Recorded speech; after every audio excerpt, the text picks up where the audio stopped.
We are in Ansted along Rich Creek Road. The Weather Service confirms the storm that moved through on Sunday was a microburst. Take a look at all these trees that were shredded in half. Of course, this road was completely littered with trees on Sunday.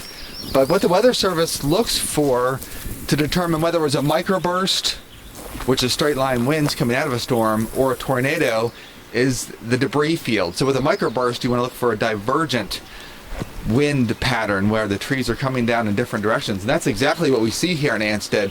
Plenty of damage, and it'll take crews a while to completely restore this area because the estimated winds were 110 miles per hour. So in essence, this is how a microburst works. Imagine this water being the air in a thunderstorm, and what happens is when all that air comes down to the ground, it flattens all the trees around it, and the debris field scatters all about.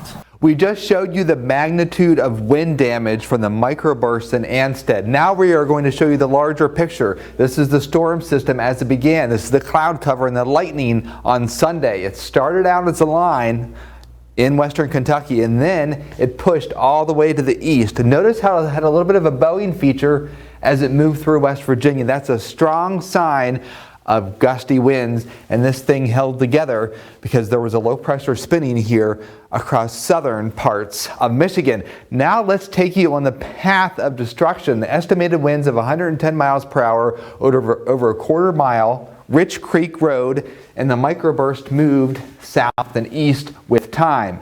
This is the reflectivity product from the Doppler radar. At the moment that the microburst moved through, I circled Ansted here in the northern part of Fayette County. What you see is a line segment with a couple of bowing features, and this is the reflectivity basically showing you the radar signal sending out information, and then it's returning when it hits raindrops. So we are seeing a little bit of a bowing feature here. Again, a strong sign of gusty winds, but the velocity product, which shows the magnitude of winds from the radar, shows a very strong sign there of a bowing feature, and that's exactly where the microburst occurred. So microbursts tend to form on line segments that bow out a bit. And of course we had the winds of 110 miles per hour. So how does a microburst form? Well, first of all, lots of dry air aloft gets funneled into the thunderstorm. That creates evaporative cooling. Cooling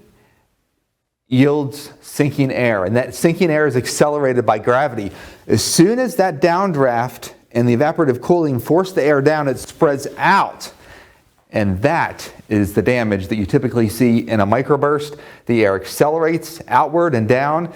Winds can reach 150 miles per hour over a span of up to 2 miles, and we saw it over a quarter of a mile in Ansted. So this is just a friendly reminder that you can get the same magnitude of wind damage in a microburst along the line of thunderstorms as you do in an EF2 like we saw in Heiko on April 2nd. Keep that in mind going forward through the severe weather season. We will continue to keep you abreast of severe weather as we see it in the forecast going through the rest of the year. Chief Meteorologist Chad Merrill for Newswatch.